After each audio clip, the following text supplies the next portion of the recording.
banking is crime and bankers are the criminal. 1.000 rupiah yang dulu bisa dipakai untuk membeli 50 kg emas pada tahun 46 ketika pertama kali diberikan rupiah, hari ini diberikan tukang parkir pun tidak mau.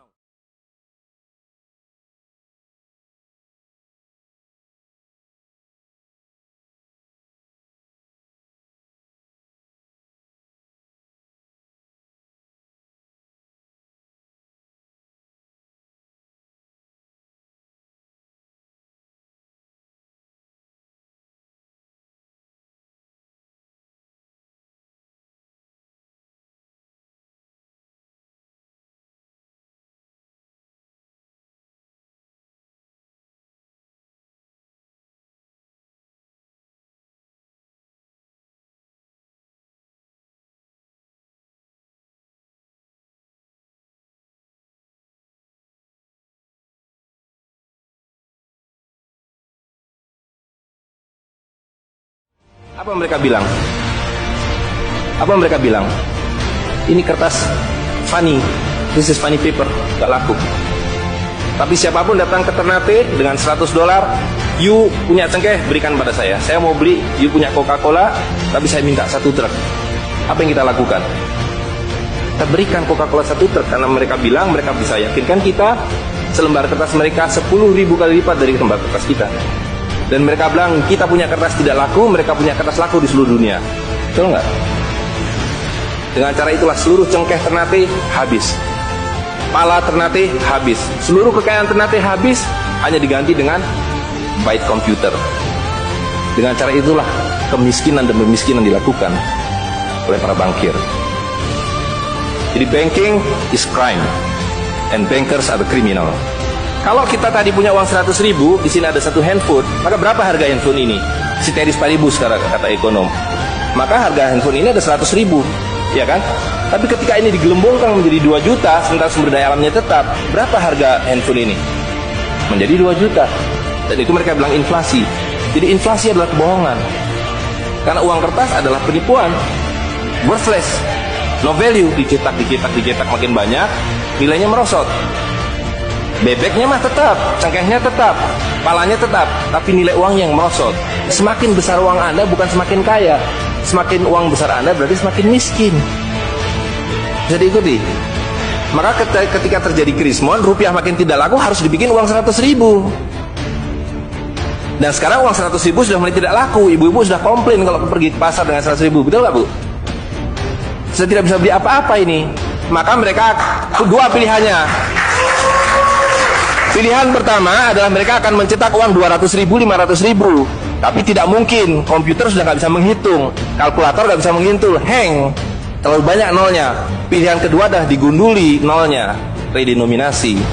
Jadi redenominasi itu bukan untuk mengatasi inflasi, tapi untuk menutupi inflasi. Jadi itu adalah pengelabuan di atas pengelabuan, di atas pengelabuan, di atas pengelabuan. Uang 100.000 ini dulu ketika Pak Harto masih berkuasa menjelang jatuh itu, kalau dibelikan telur dapat 50 kilo. Masih ada yang ingat gak, Bu? Kali ibu-ibu ingat pasti.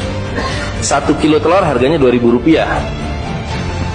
Begitu Pak Harto jatuh, dibilang ini gara-gara krismon, uangnya sama, walaupun ini belum ada waktu itu, karena ini masih 50.000 aja udah besar waktu itu. Uang yang sama dengan telur yang sama, tiba-tiba dibawa ke pasar, saya mau beli telur. Bu, hari ini tidak dapat 50 kilo lagi, hari ini cuma dapat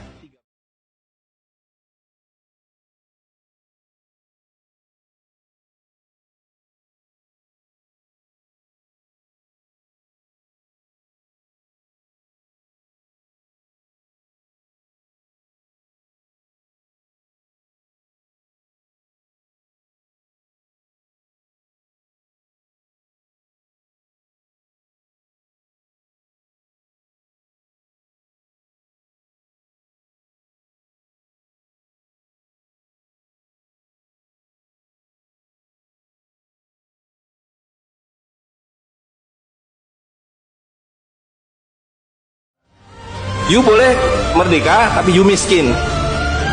Rakyat penyakitan, rakyatmu bodoh.